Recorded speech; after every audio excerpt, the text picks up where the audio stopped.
this video, I'm going to make a review of the Cybertruck. During my trip to Miami, I had a really good experience with the Cybertruck. It's a really strange vehicle, so the review is coming up right now. I don't know, so initial impressions, it's kind of like the Model X inside, in the sense of you have a giant screen, you have a giant display, and in front of the giant display, you have like a separation here. And then after the separation, you have like the sky, which you can see, and all these Miami towers. So the main idea of this whole Cybertruck is it's very similar to the X inside, and it handles like an X, but slightly better. I'm in the all-wheel drive. I don't know if the all-wheel drive is different than the other one, but it handles really smoothly and really nicely. The reason I like the wheel is it's very small. So it's looked like, you know, the yoke wheels. The yoke wheels on the Teslas, they have this, like, they have two handles and there's nothing here, but I like it because there's something here. And I always usually drive like this. This is literally how I drive.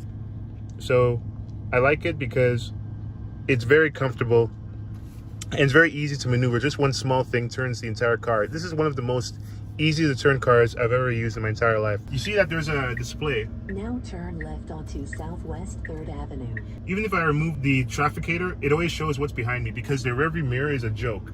This is the worst rearview mirror I've ever seen in my entire life, and I think they just did this for regulations because the rearview mirror is worse than than all the models. I haven't seen a rearview mirror this bad in my entire life. Can I go left? That guy just went left. Let me just go straight and then figure out from there. It's a terrible rearview mirror. Now turn left onto Southwest 4th Avenue. You know, so in exchange for that, they just have these really wide angle cameras that they put on top of the display. And the thing is that you can actually put it here if you want, but I hate when it's here because to me it obstructs my vision of the city, of the map. So I just put it on the left side. At all times, you can always see behind you. And other things about the display, I mean, the UI is a bit different. I mean, everything's kind of, you have some icons that are hexagonally shaped just for style. You see some, it's like different fonts.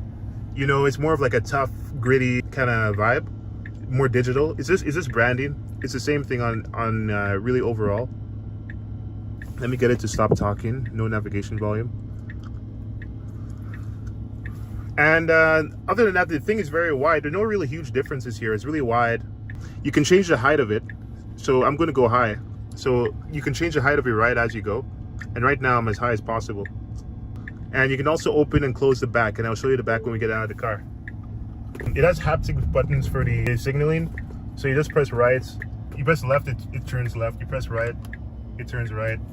You know, you can change the lights. You can change, I don't know what this one does. I think this one is to change, yeah, I'm not really sure what this button does here. I'm pressing it and not sure. This is the horn in the middle. And if you press the button, that's when you can initiate the self-driving.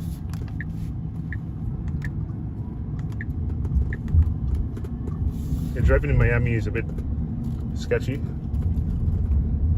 So if you press the button, that's how you can initiate self-driving. The left button, the right button. Yeah, the right button is self-driving. The left button, I'm not really sure. I'm not really sure what the left button is all about. But you can set it and program it if you want. In the car, you have these like blue strips, these blue panels. So at night, you have this kind of cool look. And that's exactly the same as the 2024 Model 3s and probably the 2025 Model Ys. Is you're going to have that feature. So, what else is up? On the inside, it's pretty much the same as a normal Tesla, just a lot of stripes. Really gritty, manly look. The camera thing, these things are angled so that if I put my phone here, it can actually, like if I have a FaceTime call or something and I can see, the person can actually see me because it's angled towards your face. So it's better than the other ones. It doesn't overheat as much, but it's still not as good as it's not as good. It's better to just charge your phone wirelessly, or sorry, with the wire, in my opinion. This windshield wiper is the biggest windshield wiper that I've ever seen in my entire life. It's massive. It's like a giant, there's only one, and it's one giant windshield wiper. It's huge as hell. So that's ridiculous. I mean, people think that forward, the nose is too far ahead for you to see you well, but I see just fine. But there is still a mirror, there is still a front-facing camera, just in case, because it can get sketchy for people that want to see in front of them. The back seat is pretty much boring. The back seat is pretty boring, and there's nothing crazy about the back seat. And the acceleration is crazy. Like, look how fast this thing can accelerate. Very fast. Just like the Model X. Slightly slower than the Model X, like, top trims in acceleration. But who's to complain? And the thing turns left and right just like better than the Model X. And it feels lighter than the Model X as well. So if you want to get a luxury Tesla, I don't think you should get the Model X. You should get this one. This is like way better than the Model X in every way. On the inside, it's a bit janky. On this unit that I'm using, I mean, they kind of messed up the interior, so it's really janky, nothing to write home about. And that's pretty much almost it. Yeah, this really Model X-y with this windshield, or this what's it called? I don't even know what it's called. The mirror that you use to put perfume on your face or whatever, to put makeup on your face. It's all magnetic, and it's very styled like the Model X. You can tell they took a Model X and then they created it based on the Model X. So I mean, that's basically it for the fronts. And for this side, you know, later on I'll be able to talk about the display. The handling is really good.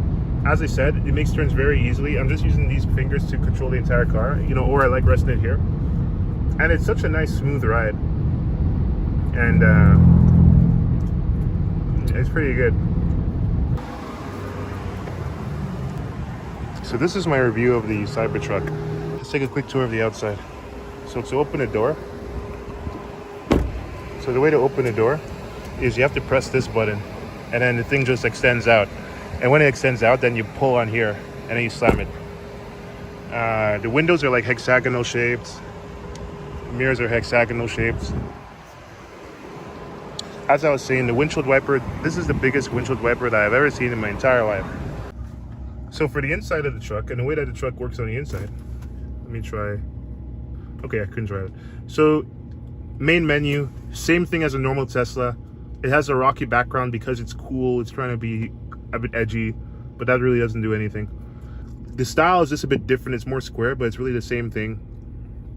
Dynamics, you can change the drive mode to off-road, you know, custom or sport.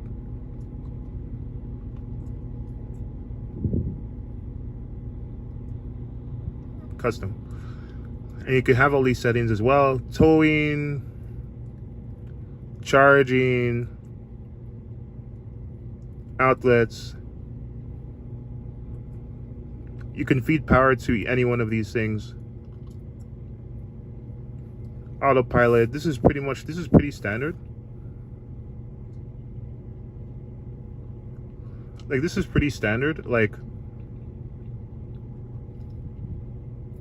go watch my first Tesla video if you haven't seen this, but this is all just normal Tesla stuff. The PSI is higher because it's a truck. The Cybertruck software is slightly different, it seems. Oh yeah, I didn't show you this. So like, here's the actual vehicle. You can open the front, there's a front trunk.